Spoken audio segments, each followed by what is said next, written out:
재판으로 따지면은 지금 원고 쪽 얘기를 들었는데 피고 쪽 얘기를 못 들은 거예요. 그러니까 원고는 나 이렇게 잘해놨다. 아, 근데 저기선 일방적으로 안 했다.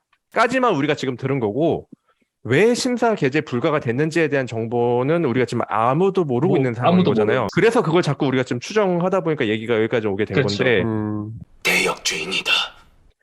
네, 소식 잘 들었습니다. 오늘도 이제 재밌는 역사 소식들이 많았는데 그중에서 특히 또 눈에 가는 소식이 있었죠. 세계 최고 금속 활자 인쇄본이 바뀐 내용에 대해서 조금 더 자세히 들어보도록 하겠습니다. 네, 제가 간추린 역사 뉴스에서 발표를 했던 내용인데요. 사실 이제 세계 최고 금속 활자 인쇄본이 바뀌었다라고 이야기를 하는 건 조금 어폐가 있을 것 같아요. 근데 조금 더 정확하게 이야기를 하자면 세계 최고 금속 활자 인쇄본, 우리가 알고 있는 거는 직지심체 요절이잖아요. 근데 이제 그 직지심체 요절보다 조금 더 일찍 금속 활자로 인쇄된 어떤 판본이 있는 것 같다. 다른 책이 있는 것 같다라는 주장을 하는 논문이 나왔다라는 기사인데요. 조금 더 자세히 보면 아까 이제 이야기를 했던 것처럼 이 책의 제목은 남명천 화상송 증도가라고 하는 책입니다. 이제 2012년에 보물로 지정된 판본이 있고요. 그렇지 않은 판본도 있고 이렇게 여러 개의 판본이 있는데 그 중에서 이 2012년에 보물로 지정되었던 판본, 이 판본을 이제 통칭해서 공인본이라고 부르는데 이 공인본을 분석을 해보니까 다른 판본들하고 분석을 해보니까 이 판본, 공인본 판본은 금속활자로 인쇄되었을 가능성이 높다라고 하는 주장을 하는 논문을 이 유우식 박사님께서 발표하셨다라는 내용이고요. 근데 이제 이 좀 자세한 내용이 기사에서 쭉 이어지고 있는데 저는 이제 요 기술적인 부분에 대해서는 잘 몰라서 이제 쭉쭉쭉 넘어가다가 마지막 부분을 좀 보고 약간 의아한 생각이 드는 부분이 있었는데 이 기사에서는 이 논문이 국제학술지에 게재가 되었고 이제 현재도 많은 관심을 받고 있고 앞으로도 많은 관심을 받을 것이다라는 그런 내용의 기사인데 한 가지 의문이 들었던 것은 이 관련된 논문을 국내 학술지에 투고를 여러 번 했는데 그 학술지 심사에서 게재 불가 판정을 계속해서 받았었다라는 이야기가 기사 말미에 나오더라고요. 그래서 기사의 전체적인 흐름을 놓고 봤을 때는 국내 학술지에서는 게재 불가 판정을 받았는데 이제 서구 학계에서는 이 연구 성과를 인정받았고 굉장히 세계적으로 공인을 받은 내용이다라는 내용으로 기사가 전체적으로 정리가 되고 있는 인상을 받았거든요. 근데 사실 저희도 요즘에 이제 디지털 인문학과 디지털 역사 관련된 그런 연구들이 많이 이루어지고 있고 그 관련된 논문을 이제 투고하기도 하고 그런 것들을 경험한 것을 생각을 해보면 이게 어떤 국내 학술지 그리고 국내 학계가 뭔가 최첨단 기술, 이런 디지털 기술을 활용한 것에 대해서 뭔가 받아들이지 못하고 배타적이다라고 하는 그런 식의 기사의 논조가 과연 얼마나 타당한가라고 하는 부분이 조금 의문이 들었어요. 그래서 일단 첫 번째는 국내 학술지가 왜 이것을 게재 불가 판정을 내렸을까라고 하는 부분이 의문이 들었는데 뭐 그건 우리가 이 학술지의 심사서를 우리 볼 수는 없기 때문에 그것까지 판단할 수는 없는 노릇이지만 어쨌든 공개되어 있는 내용들 중에서는 이 논문에서 사용된 기술이 무엇일까라고 하는 부분은 좀 알아보면 좋지 않을까라고 생각을 했는데 혹시 이 부분에 대해서 좀 이야기를 해주실 수 있는 부분이 계실까요? 그거에 대해서는 제가 간략하게 한 몇 가지 이제 검색을 해보니까 이 유식 박사가 사용했던 프로그램과 그동안의 활동들을 뭐 찾아볼 수가 있더라고요. 그래서 보니까 지금 이제 공유한 화면에서도 볼 수 있다시피 일단은 박사라고 이제 소개는 했지만 한 기업체의 어엿한 대표님이십니다. 웨이퍼 마스터스라는 회사의 대표이신데 이 웨이퍼 마스터스는 기업 소개로는 일단 미국 캘리포니아에 있는 회사고요.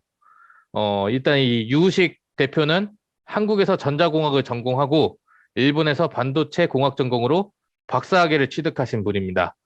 그리고 이제 이후에 이제 미국으로 건너가서 반도체 관련 연구를 하면서 이 반도체 양산에 필요한 뭐 설비 제조회사를 이제 설립을 했고, 그 회사가 바로 지금 보이시는 웨이퍼 마스터스라는 회사입니다. 그래서 애초에 처음에 이 픽맨이라는 그 소프트웨어 자체가 왜 만들어졌냐면은 처음에는 이제 반도체 제작용으로 반도체를 제작할 때 필요한 이제 이미지를 추출하고 그 이미지가 잘 생성이 됐는지 비교하기 위해서 만들어진 소프트웨어라고 하더라고요.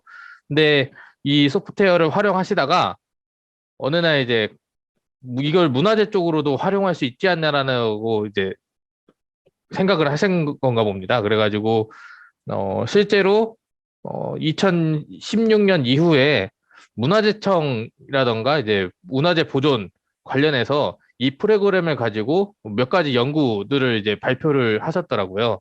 그 연구를 보면은 대표적으로 2020년에는 이제 보존과학 회지라고 해서 문화재 보존 과학에 대한 이런 학술지가 있는데 지금 이제 KCI 등재되어 있는 학술지고요.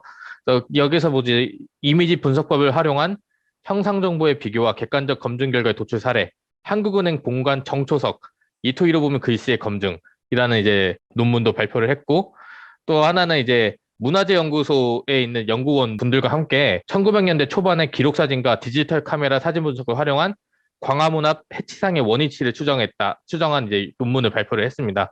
이 논문, 두 개의 논문 모두 다 그 픽맨이라는 프로그램을 활용해서 연구를 했고, 일단 그 기사에서 소개한 서지학회에서는 이 연구 방법이 기사로만 따지면은 이 연구 방법을 받아들이지 못했다라고 하는데, 실제 국내 학계에서 이 유우식 대표가 만들어진 프로그램을 가지고 문화재청에서도 활용을 하고 이거에 관련된 논문들이 국내에서도 실리고 있는 상황이라고 할 수가 있겠습니다. 네. 궤도님께서 먼저 그 기사 내용을 얘기를 해주시고, 그 다음에 이제 기사의 어떻게 보면 주인공이라 할 수 있죠. 그 유우식 박사라는 분이 어떤 분이신지 수평님께서 이제 좀 소개를 해주셨는데, 사실 좀 어려운 내용들이 많거든요. 그냥 듣기에는. 그래서 우리가 또 사전에 좀 각자 조금씩 이제 논문도 찾아보고 이렇게 했었잖아요. 그래서 거기서 얻은 조금 정보라든가 아니면 생각들이 있으면은 좀 자유롭게 이렇게 좀 나눠보면은 좋을 것 같아요. 네, 저는 이제 이거 관련해서 기본적인 정보를 좀 같이 되짚고 싶은데요. 이 최초의 금속 활자라고 지금 이제 주장되고 있는 이 책에 대한 서지사항을 좀 설명드리겠습니다. 이 책이 좀 제목이 생소하신 분들이 많을 거예요. 그 읽으면 남명천, 화상, 송, 증도가 이렇게 끊어서 있습니다. 이게 뭐냐면 남명 법천 스님이라는 분이 송나라 시대 이제 승려신데 그분이 송한 증도가 그러니까 증도가는 당나라 때 만들어진 그 책이에요. 근데 그거를 그 송나라 때 남명 법천이라는 화상이 이걸 다시 송했다. 그러니까 다시 노래를 했다. 그래서 그거를 이제 기록한 거를 지금 현재 이 금속 활자로 찍어낸 게 지금 현재 저희가 이제 기사에서 다룬 책에 대한 기본적인 서지입니다. 근데 이제 이게 왜 논란이 됐고, 그 지금 서지학계에서는 왜 국내 서지학계에서는 이걸 받아들이지 못했냐. 이게 지금 그 원래 이 책이 개인 소장품으로 있다가 학계에 알려진 게 몇 년 안 됐거든요.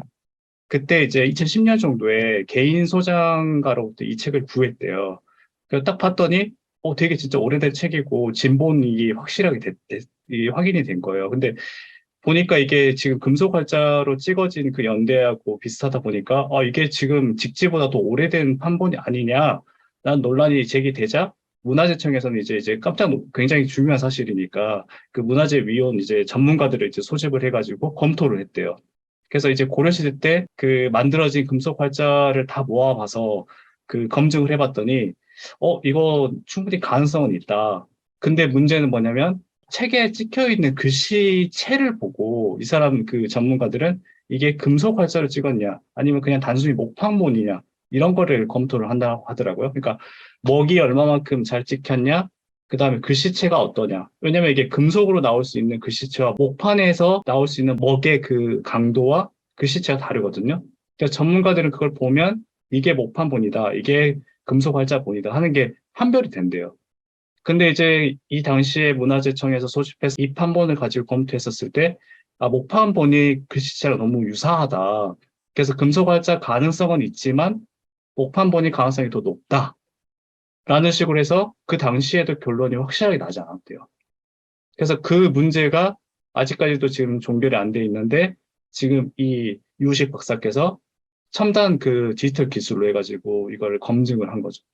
그러니까 국내 서지학계에서는 이런 논란이 있는 부분을 단순히 그 기술만으로도 이렇게 할 수 있겠느냐라는 그 논란의 소지가 있는 것 같아요. 왜냐하면 전문가들은 어떤 걸 계속 보다 보면 딱 보면 안다고 하거든요. 예를 들어 그 고고학자들이 토기 우리나라에서 땅만 파면 토기가 엄청 많이 발굴되잖아요. 그래서 토기 딱 파서 이거를 그 성분 분석을 안 하더라도 이게 어디에서 만들어졌는지, 몇 세기 정도에 만들어졌는지 그 감시관이 생긴대요. 그러니까 아마 그런 것 때문에 이 유식 박사가 주장했던 게 좀 아니다 싶어서 아마 개체 불가를 준 게 아닌가 싶은 생각을 해봅니다. 지금 태영님이 아주 역시 고대사답게 정리를 잘 해주셨는데, 근데 전 이제 뭐랄까? 그러니까 개도님이 사실 지적해준 문제는 그거잖아요. 그 기사의 논조라는 게, 그러니까 지금 우리 학계에서 디지털에 관련된 것들을 많이 도입을 해서 쓰고 있는데, 그게 그렇게까지 배타적이지는 않은데, 이걸 마치 되게 배타적인 학계 분위기로 몰아가고 그런 식의 기사를 쓴 게 조금 걸린다라는 뉘앙스를 지적을 해주신 것 같은데, 사실 서지학 분야 우리가 또 잘 모르는 분야잖아요. 우리가. 그래서 혹시 그런 거랑 관련해서도 뭐 좀 아시거나 그런 게 있으시면 얘기를 해주시면 좋을 것 같아요. 태영님이 뭐 잠깐 얘기해 주시긴 했는데, 근데 사실 저는 거기엔 사실 동의는 안 해요. 그러니까 뭐 그 전문가를 무시하는 건 아닌데, 오래 봤다고 감시관이 생긴다 있잖아요. 그러니까 그게 있는 건 알아요, 분명히. 그리고 분명히 귀신 같은 사람들이 있죠. 근데 그게 이유가 돼가지고 만약에 어떤 신기술을 도입한 논문을 게재 불가로 줬다. 뭐 이게 사실은 아니고 그게 만약 그랬다고 했으면은 그럼 안 되는 거 아닌가라는 생각이 들긴 하네요. 예, 저는. 근데 저는 좀 조심스럽게 바라봐야 된다 생각이 드는 게, 뭐, 물론 학문적인 객관성, 그 다음에 뭐 학문적인 발전을 생각했었을 때 모든 의견을 무시하면 절대 안 된다고 하지만 이 전문가들이 봤을 때 만약에 이거를 확정을 지어졌을 경우에는 이 직지가 가지고 있는 우리나라에서 갖고 있는 그런 가치라든가 그 다음에 지금 현재 청주에서 이 직지 관련한 사업들을 그렇죠. 굉장히 예. 많이 진행을 하고 있잖아요. 그러니까 여러 가지 그런 뭐 정치적인, 경제적인, 뭐 문화재적인 그런 굉장히 크게 걸려 있는 거다 보니까 왜냐면 직지가 세계 최초의 금속 활자 본이라는 어떤 그 상징성이 굉장히 강하게 각인돼 있잖아요. 근데 그거를 아마 무시하기는 쉽진 않았던 것 같다는 생각이 들어요. 그러니까 확실한 어떤 뭔가 입증 근거가 명확하게 명징하게 나왔다면 우리도 그래 인정할 수 있겠다 하지만 좀 보수적으로 접근을 했던 건 아닌가라는 생각도 좀 해봅니다. 그러니까 그렇게 이게 이 학문적인 어떤 그런 내부의 어떤 부조리나 문제가 음, 아니라 음. 좀 그런 그 사회 문화적인 어떤 그런 고려도 분명히 그 거기에 담겨 있지 않을까라는 생각을 해봅니다. 근데 뭐 사실 진짜 이쪽 진짜 잘 몰라서 아까 저도 이제 논문 같은 거 받아봐서 읽고 했는데 진짜 잘 모르겠더라고요. 영어 논문 열심히 읽어봤는데 어쨌든 간에 근데 만약에 태영님이 말한 게 이유라면 사실 더 문제 아닌가요? 쉽게 말하면 정치적인 이유라는 거잖아요. 그러니까 학문 논문에 대해서 그게 통과되고 안 통과되고의 여부나 아니면 심사 여부를 따질 때 정치적인 의견이 개입됐다라는 건데 저는 그렇게 모르겠어요. 너무 순진한 생각인가? 그 논문 내부에 논리가 적합성이 있으면 통과를 시키고 그리고 그게 만약에 마음에 안 들면은 거기에 대한 반박 논문을 쓴다던가 반대되는 사실을 논리도 또 그 나름대로 논리 적합성을 따져가지고 논문을 게재를 하고 그렇게 해서 학문적으로 논쟁을 붙어가지고 승부를 봐야지. 그러니까 여러 가지 무슨 문화적 정치적이라든가 뭐 학계 백타적인 거 이건 확신한 건 아니지만 만약에 뭐 예를 들어 그런 게 있다라고 했을 때 그런 게 이유가 돼가지고 논문이 통과가 안 되거나 그리고 마찬가지 이유로 그런 게 문제가 된 것 같다라는 뉘앙스의 기사를 흘린다던가 그런 것 자체가 다 사실은 어떻게 보면은 그래서 모르겠어요. 별로 좋은 모습은 아닌 거 아닌가라는 생각이 좀 들긴 해요. 논문은 논리로만 싸워야 되는 거니까. 근데 이제 저희가 지금 방송을 보시고 계신 분들이 좀 유의하실 게 저희가 그 개체 불가라는 사유를 정확히 알 수 맞아요, 없기 맞아요. 때문에 그거를 가정적이고 굉장히 맞아요, 추론적인 맞아요. 이야기를 하고 있기 때문에 저희는 어떤 일방적인 어떤 맞아, 그 맞아, 맞아. 입장에서 얘기를 하는 게 아니라 저희 어떤 주관적인 생각을 이렇게 말씀드리는 거를 좀 언급하고 싶습니다.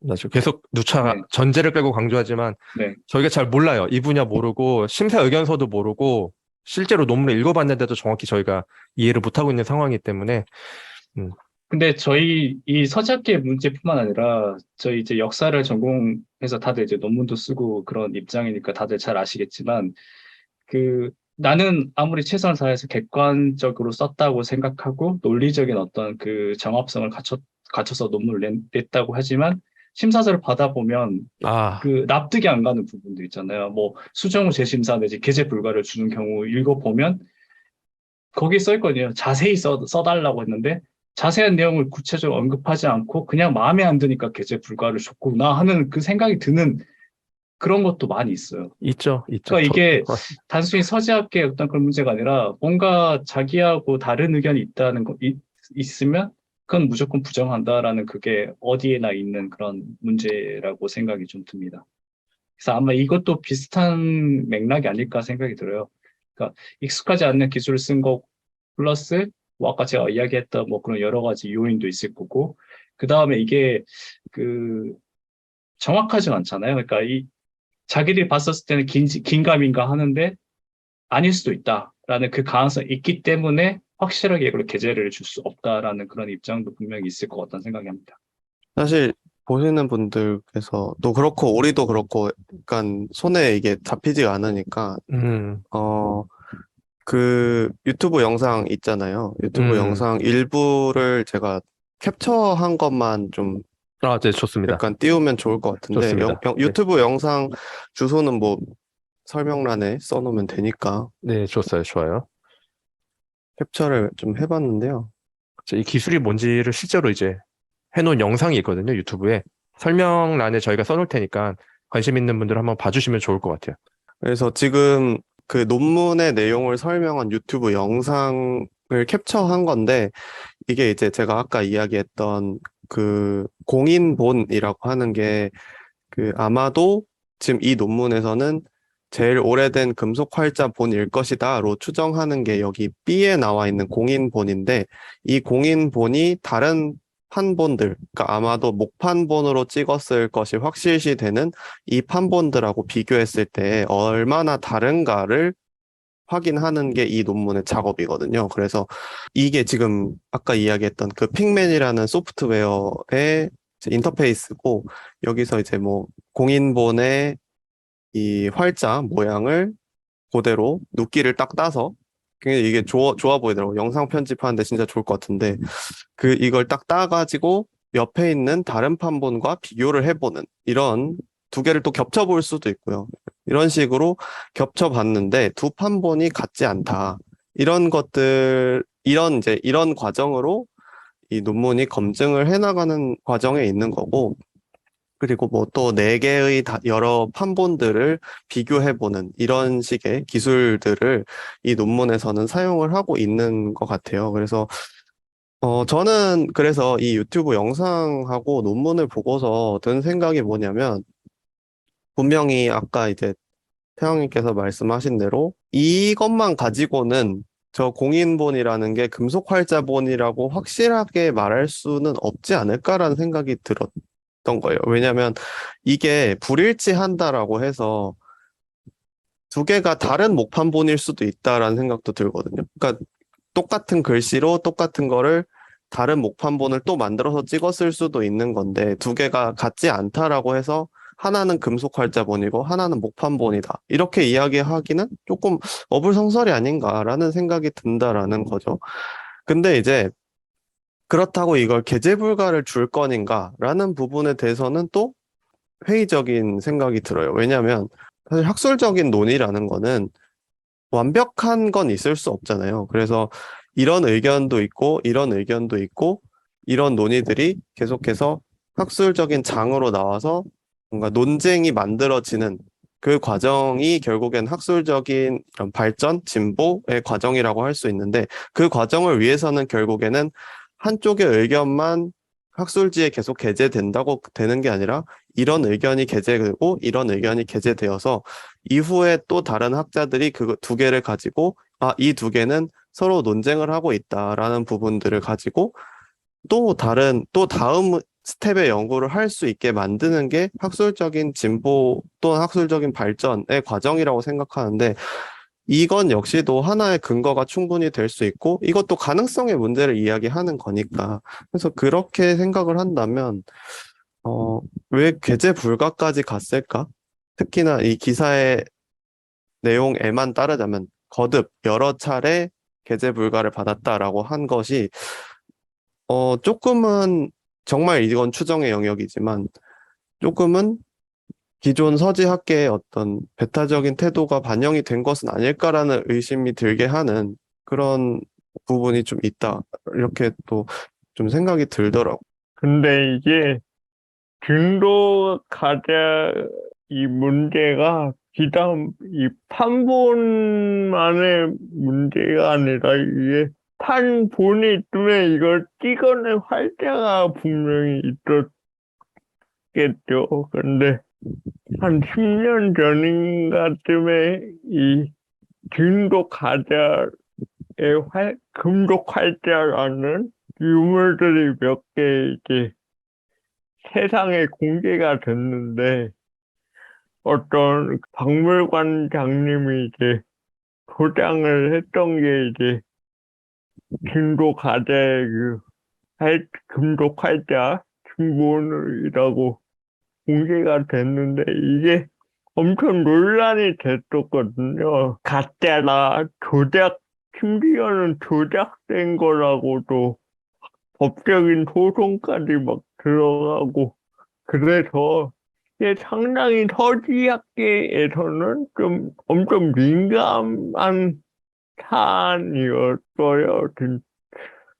그래가지고 뭐 서지학회를 따로 뭐 옹호할 생각은 없지만, 이게 워낙 학문적으로도 너무 이 판본 문제뿐만이 아니라 이 금속 활자 그 자체에 또 진위 문제까지 이 걸려 있는 문제이기 때문에 서지학자들도 이걸 섣불리 단정짓기가 좀 하기가 민감한 점이 분명히 있었던 것 같아요. 그렇기 때문에 아마 궤제 불가를 준 것도 이런 사정들이 있어서 그런 게 아닌가 싶기도 합니다. 이게 만약 직지심체 요새같이 뭔가 확실한 활자가 있고 그걸 대조할 만한 판본이 분명히 있는 상황이면은 이게 어떻게 뭐 학계에서도 딱 정해진 의견이 있고 그거에 대해서 판단 기준이 분명히 확실한 게 있을 건데, 그거에 따라 이제 판단을 하면 되니까요. 근데 중도 과제는 이게 판본도 서로 다르고 또 활자도 진위 논란이 있기 때문에 이 평가하는 사람들도 의견이 다 제각각인 거죠. 그렇기 때문에 섣불리 거기다 새로운 시도를 했으니 서지학계 내에서도 의견이 분분한데 전혀 다른 새로운 시도를 했더니 평가를 내리기가 곤란했을 것 같기도 합니다. 그리고 아마 거기에 더해서 이 유우식 박사가 서지학을 전공하지 않았다는 사실이 굉장히 그렇죠. 중요하게 작용을 했겠죠. 그러니까 서지학계에서 보기에는 전공자인 자기들도 이 판본에 대해서 확신을 못 그렇죠. 하는데, 이제 타전공자가 네, 비전공자인 맞아요. 그 사람이 논문을 내서 네네. 이것이 최초의 금속 활자 본이다라고 굉장히 이렇게 중요한 지적을 하니까. 논의를 네. 꺼내니까 거부감이 들 수도 있겠죠. 어떻게 보면 학자들도 또 그 학계의 입장에서는 좀 침해를 당했다는 느낌도 들고 함부로 단정 지을 수 없다고 생각을 했을 가능성이 높죠. 예. 어떤 기사 보니까 이 동일한 문제에 다룬 기사 보니까 유 박사의 연구를 신뢰하지 않는 국내학계의 폐쇄성 때문이다라고 명확하게 적어놓고 있네요. 그래서 결국은 그런 문제의 그 계제 불가의 핵심은 서재학계의 폐쇄적인 어떤 학문 풍토 때문이다라고 결론을 짓고 있는 것 같아요. 근데 저는 사실 이 기사를 처음 딱 보고서 어떤 게 머릿속에 스쳐 지나갔냐면, 재하 역사학자라고 우리가 보통 이야기하는 그분들과 이제 강단 사학자라고 비판당하는 역사학자들과의 이 갈등 문제가 머릿속에 딱 스쳐 지나가더라고요. 그래서 그게 딱 이게 어떤 학계인지만 딱 바꿔놓고 생각을 해보면 그런 거예요. 어떤 재하학자가 책을 썼고, 환단 고기로 책을 썼고, 근데 이 환단 고기로 내가 이렇게 검증을 했는데, 강단 사학계에서는 이것을 받아들이지 않는다라는 식으로 기사를 낸 거랑 똑같은 상황으로 볼 수도 있는 거 아닌가라는 생각이 들더라고요. 사실 그래서 처음에 이 기사를 봤을 때 회의감이 들었던 부분이 사실 그 부분에 있는 거거든요. 뭐 사실 저를 강단 사학자라고 욕하면 어쩔 수 없는 건데 그런 느낌이 확 들어서 이거를 우리가 어떻게 대해야 될지라는 부분도 좀 고민이 많이 되더라고요. 그래서 근데 재야사학자 같은 경우도 정식으로 논문을 내가지고 제대로 통과가 되면은 되는 거 아닌가요? 그러니까 그분들은 이제 우리의 억울하다는 거죠. 논리대로는 계제 불가가 된다라고 이야기를 할 경우도 있지 않을까라는 거죠. 실제 그런 것도 있을 테고. 네, 이 경우는 좀 다르긴 하죠. 이분이 완전 우리가 익히 알고 있는 재해학자처럼 애초에 논문 검증도 안 되는 거 막 던지는 것도 아니고 이미 다 국내에서도 분야에 따라서는 이 분의 연구 방법론이 맞다라고 해가지고 뭐 국가에서도 국가기관에서도 같이 협업을 해가지고 하는 스타일이니까 그런 면에서는 결국에는 뭐 보존 과학하는 입장에서는 문화재를 보존 과학하는 입장에서는 이 사람의 연구 방법이 혁신적이고 좋고 써먹고 활용하기 좋고 아직 이제 뭐 우리는 모르니까 뭐 단정할 수는 없지만 그쪽 서지학회에서는 뭐 이거 아까도 말했다시피 지금까지 쌓아왔던 학문적 그 성과들과 비교했을 때 이걸로 단정하기 어려운 시점이니까 그렇게 한 건데 기사가 혼자 급발진한 건지 아니면은 유식 대표님이 친한 기자와 같이 급발진을 한 건지는 모르겠지만 근데 그건 있는 것 같아요. 오늘 계속 오후에 실제 그 논문을 읽어봤는데 헤리티지인가? 거기에 올라온 거? 수평님이 공유해준 걸 읽어봤는데 그 논문 스타일이 일단 우리가 아는 역사학이나 뭐 서지학 논문이랑은 확연히 다르긴 해요. 그러니까 과학 논문이죠. 우리 생각엔 네. 딱 이과 논문이거든요. 뭐 옛날에 글쓰기 센터 일하면서 이과 논문도 많이 보고 그랬는데 네. 이과 스타일이긴 해요. 일단 기존 연구 검토는 없어요. 기존 연구 검토가 없고 그리고 서지학이면은 아까 수평님이 말해줬나? 누가 말해줬나? 하친이 말해줬구나. 그 활자를 뭘 찍었냐라든가 아니면은 뭐 금속 활자랑 목화 활자의 뭐 특징 같은 거라든가 그 당시에 그런 걸 좀 간단하게 설명을 해주고 거기서부터 나는 이렇게 연구를 한 거다 이런 걸 좀 얘기를 해주고 이런 식으로 좀 진행이 되는 게 일반적이잖아요. 일반적으로 역사학 그렇죠. 논문에서는. 네. 여기선 그냥 건너뛰고 이제 나 이렇게 밑도 했더니 끝도 이게 없이 맞다. 그냥 이 판본이 뭐다 검증해보니까 맞다. 얘기해보고 나는 이런 연구 결과 연구 해가지고 실험 보통 실험 방법부터 얘기를 그쵸. 하니까 실험 이런 걸 보고 있어서 이렇게 실험 이 시스템을 방법을 이렇게 했더니 하겠다라고 하고 그 다음에 이렇게 이제 딱 되더라. 이과처럼 실험 내용 착착착 한 거죠. 뭐 팩터 A, 팩터 B 이런 식으로 해가지고 그러니까 딱 하고 결론은 그다음에 금속활자다. 근데 제가 영어 해석이 딸려서 그런 걸 수도 있는데 그 결론에서 확증 짓지는 않았거든요. 가능성이 높다라고 얘기를 했고 그 다음에 그러니까 우리는 보통 결론 내고 끝나잖아요. 근데 이 논문은 독특하게 결론을 내고 그게 금속 활자가 이게 더 먼저일 가능성이 높다라고 결론을 내고 그 다음에 뭘 했냐면은 그 다음에 우리가 흔히 말하는 기존 연구 검토를 했어요. 이 논쟁이 50년 전부터 이렇게 있었던 거고 그 논쟁의 역사를 쫙 소개를 해줬어요. 그다음에 이게 한국문화재청에서 얼마나 민감한 문제로 다뤄지고 있는지, 그리고 이게 인류학적으로 봤을 때, 유네스코의 입장에서 봤을 때도 얼만큼 중요한 문제인지를 소개를 해주고, 이런 식의 연구 방법이 위험할 수도 있다라는 거를 스스로 고지를 하긴 했어요. 음. 그래가지고, 오히려 근데 기사랑은 좀 반대되는 느낌이거든요. 그러니까요. 논문을 봤을 때는.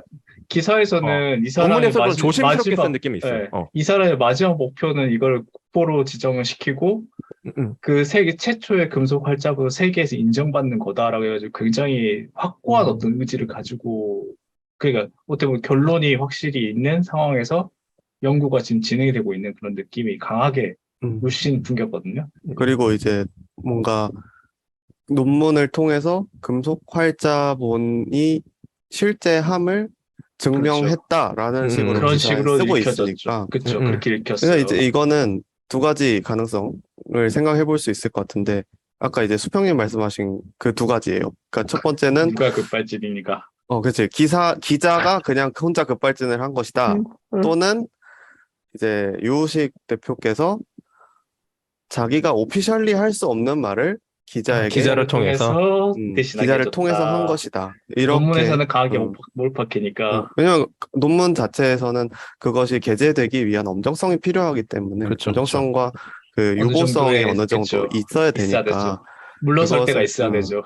그것 때문에 아마 기사를 이용한 것은 아닐까라는 생각도 좀 그러네요. 정말. 드는데. 기사랑 논문 내용은 정말 딴판이네요. 그렇게 음. 보면. 근데 그런 생각은 들었어요. 논문을 읽으면서, 읽으면서부터, 그냥 이렇게 쓰면은 100% 탈락이긴 한데? 라는 생각은 했었어요.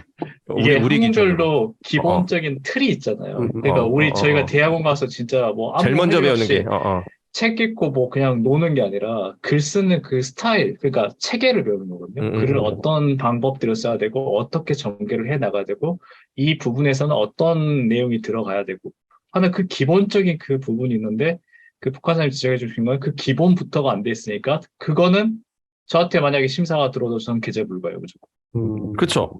네. 그러니까 만약에 지금 기본 이 체계가 논문을 없으면. 제가 했으면은 저도 게재 불가 줬을 것 같긴 해요. 왜냐하면 기본적인 논문으로서 갖춰야 형식이 할 너무 안 맞아서. 형식이 안 맞다. 형식이 너무 안 그래서 맞아서. 다시 써라. 그래서 이건 수정을 재심사도 아니에요. 이건 무조건 게재에 불과해요. 왜냐면 형식이 근데 기본이 안 이거는 맞기 그 때문에. 순서의 문제라고도 볼 수 있는 거 아니에요? 그냥 그 뒤에 쓴 내용을 앞쪽으로 조금 옮겨서 이제 이제 이렇게 당신이 우리 서지학계의 이제 학술지에 투고를 하고자 한다면 이것을 뒤에 있는 내용을 앞으로 조금 옮겨라? 앞으로 옮겨서 이렇게 조정을 해주시면 괜찮을 것 같다 아마 하고 그렇게 수정 후 친절하게 게재를 때릴 안 수도 있을 것 같거든요. 그렇게 친절하게 해주신 분이 없었던 것 같아요. 이 기사 음. 내용을 보건데 유식 박사는 왜 나의 이 약간 연구를 울분. 못 받아주냐 하는 걸 음. 봤었을 때 아마 그 심사평들이 대다수가 굉장히 단순하게 썼을 거예요. 이거는 논문으로서의 기본적인 체제를 갖추지 않기 때문에 게재 불가를 준다.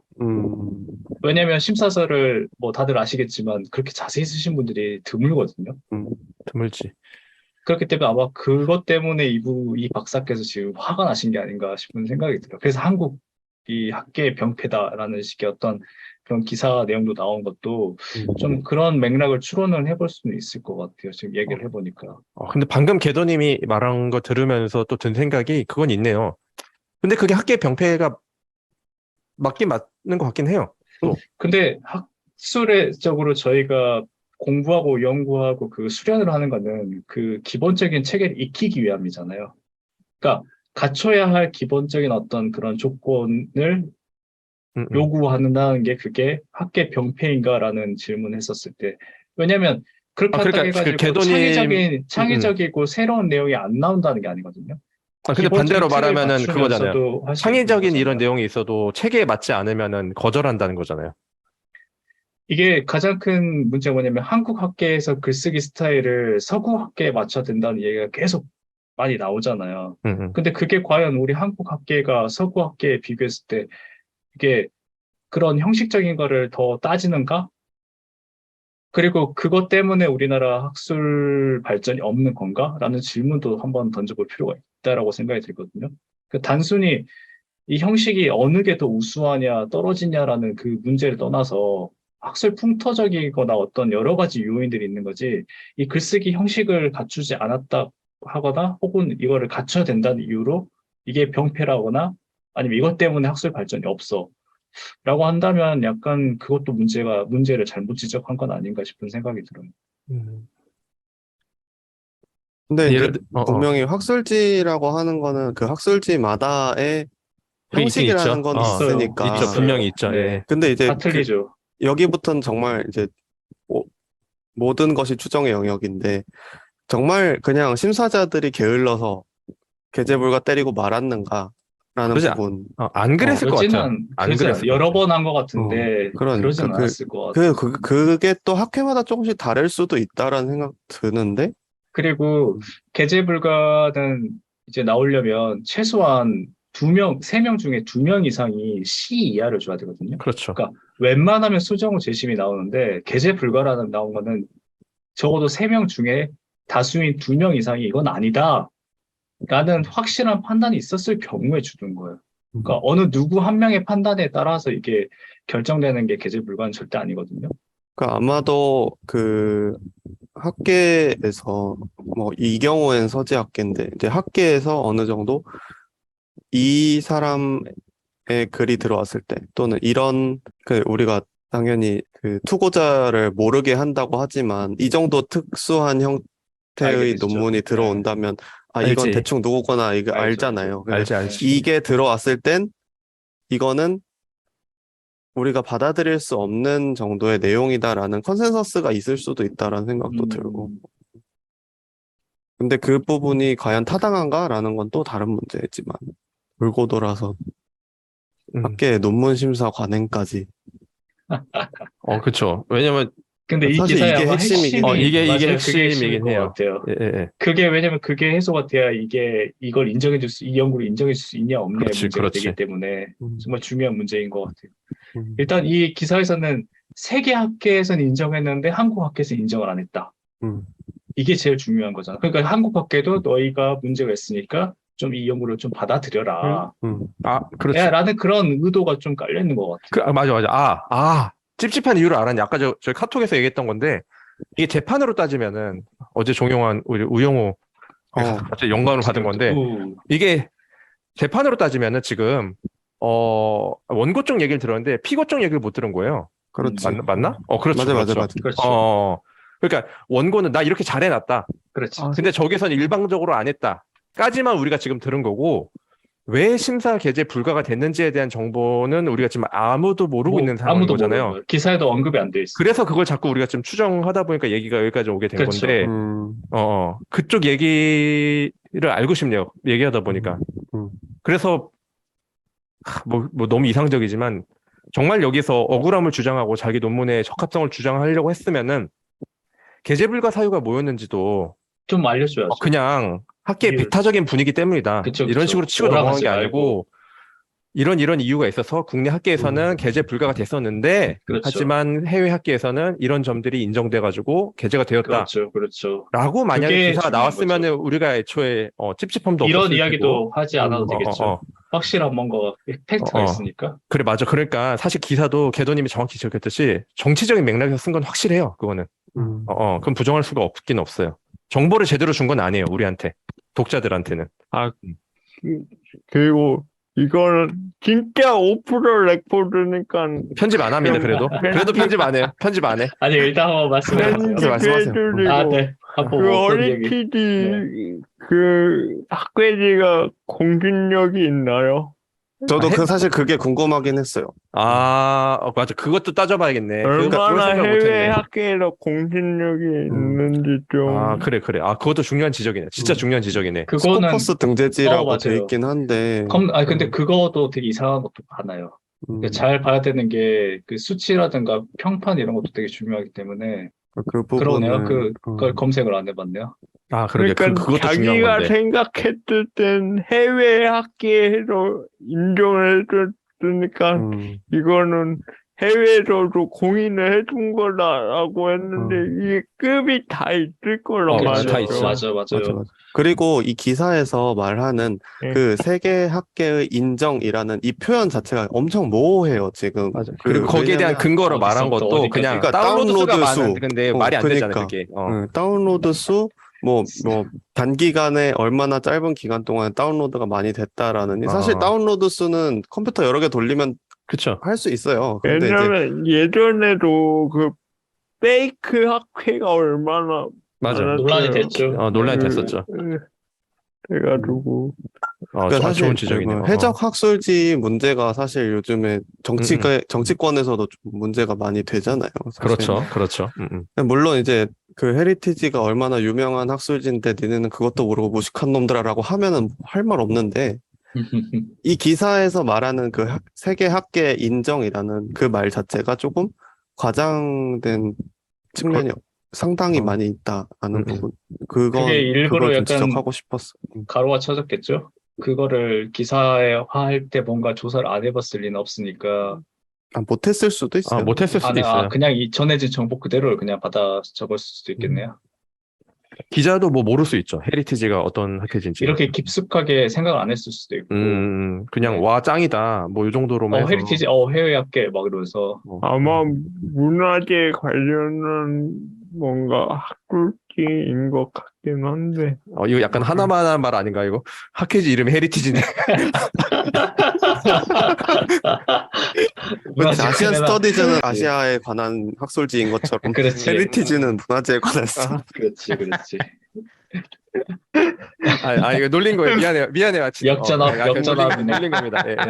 잘라. 아닙니다. 죄송합니다.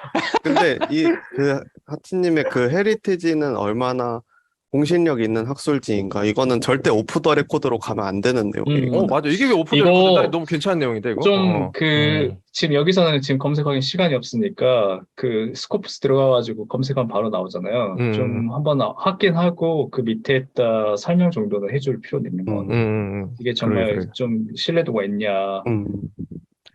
그리고 이제 혹시라도 이런 부분에 대해서 이런 기사 내용이나 이런 것들에 대해서 불만이 있으신 서지학회 관계자? 분들이 서지학회 관계자들이 계시다면 이것에 대해서 댓글로. 적극적으로 의견 표명, 반박을 하시는 게 좋지 않을까? 네, 맞아요. 저희가 생각이 누차 들어요. 얘기하지만 잘 모르는 상태에서 저희의 그냥 뇌피셜로 이야기를 하는 거기 때문에 이게 뭐 공인되거나 뭐 신뢰성이 있는 어떤 대화가 전혀 아닙니다. 그냥 저희의 지금 현재 학계와 이제 비교하면서 이런 문제들이 좀 있지 않나라는 그냥 그런 정도의 논의니까 너무 민감하게 안 봐주셔도 될 것 같아요. 꼭 우리한테라기보다도 저 기사와 이제 논문 등등에 그렇죠. 대하여도 네네. 오케이. 자, 그러면은 뭐 논의를 더 하면 좋을 것 같은데 우리 또 다음 컨텐츠도 있어서 뭐 요 네네. 정도로 하고 마무리해도 이제 될것 같아요. 마무리하면 좋을 것 같습니다. 그래서 뭐 늘 그렇지만 그냥 넘어갈 수도 있고 아니면 그냥 대충 최고가 새로 생겼어? 하고 기뻐할 수도 있는 기사인데 이렇게 하나씩 다 따져서 보다 보니까 의문스러운 게 투성이었던 그런 기사였죠. 그렇죠. 네. 그래서 이런 것들을 통해서도 우리가 또 기사 같은 거나 이런 거 읽을 때 경각심을 갖고 읽고 세상에 또 확실한 건 없다가 이제 역사하면서 배우는 교훈이잖아요.